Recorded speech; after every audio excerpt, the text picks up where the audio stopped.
Recording start in 5, 4, 3, 2, 1.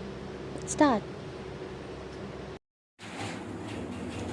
It was further urged that the dictum in Coffee Board, Bangalore, Ways, Joint Commercial Tax Officer, Madras, in distinguishable and inapplicable to the fact situation of the present case and more, so may have no hearing. After the amendment of 1976 of Section 5 by insertion of subsection therein, which opens with non-obstacle clause and provides that the last sale or purchase of any goods preceding the sale or purchase occasioning the export of those goods out of the territory of India shall also be deemed to be in the course of such export if such a last sale or purchase took place after and was for the purpose of complying with argument of order for or in relation to such export, emphasis was placed on the object and reasons of the Amendment Act. In substance, it was urged that the stated sales were in the course of import and could not be subjected to levy of sales tax by the state under the state legislation. Per contra, the respondent would urge that the authorities and considered all aspects of the matter and after due evaluation of the evidence before it justly concluded that the stated sales were neither in the course of import or export and had taken place on the land mass of the state of West Bengal and thus amiable to sales tax under the 1954 Act and the 1994 Act as the case may be. It was urged that it is an admitted position that the goods were kept in bonded warehouses on the land mass of the state of West Bengal and were sold to the master of a foreign going ship as a ship store. Thereat, it was urged that the expression crossing the customs frontiers of India has already been defined in the CST Act and limits its application to area of a customs station as defined in the Customs Act to mean any customs port, customs airport or land customs station. In other words, the expression crossing the customs frontiers of India is executive and would not include the bonded warehouses where the stated goods were kept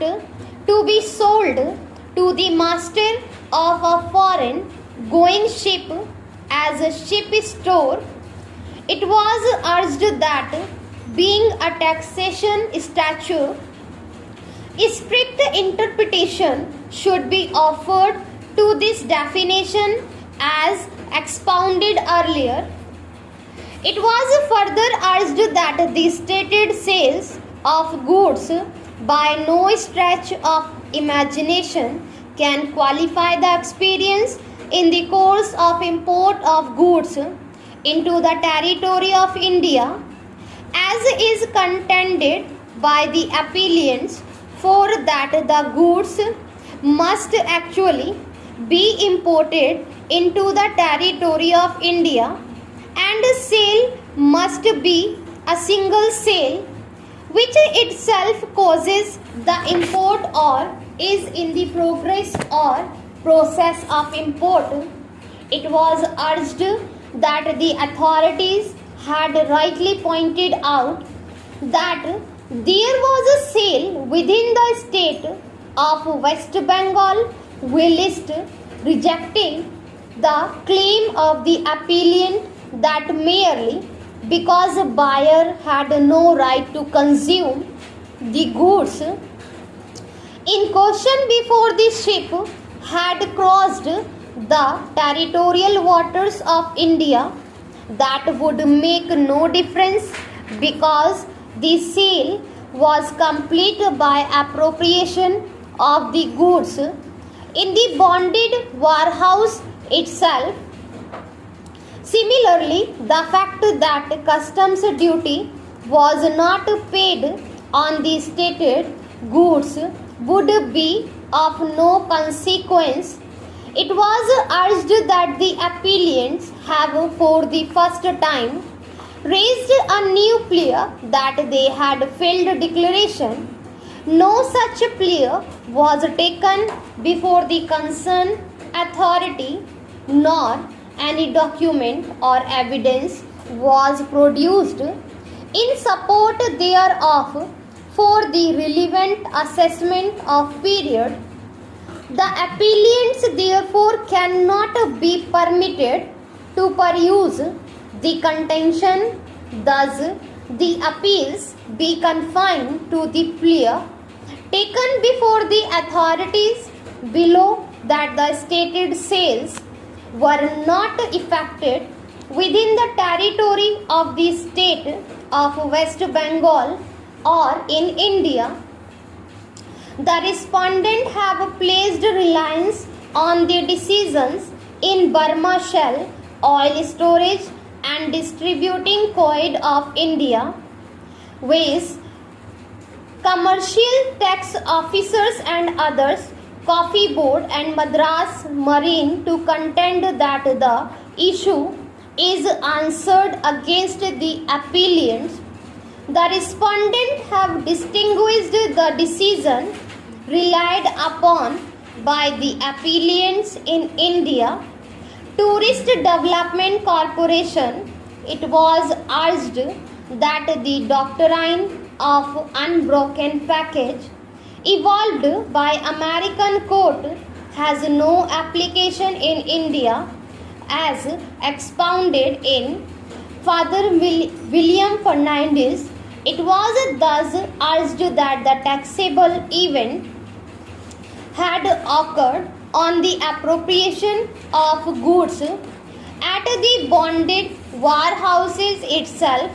which was within the territory of the state of West Bengal. To buttress this submission, reliance was placed on Kiran Spinning Mills, collector of customs, wherein it has been held that the taxable event would be the day of crossing of customs barrier and not the date when the goods landed in India or had entered the territorial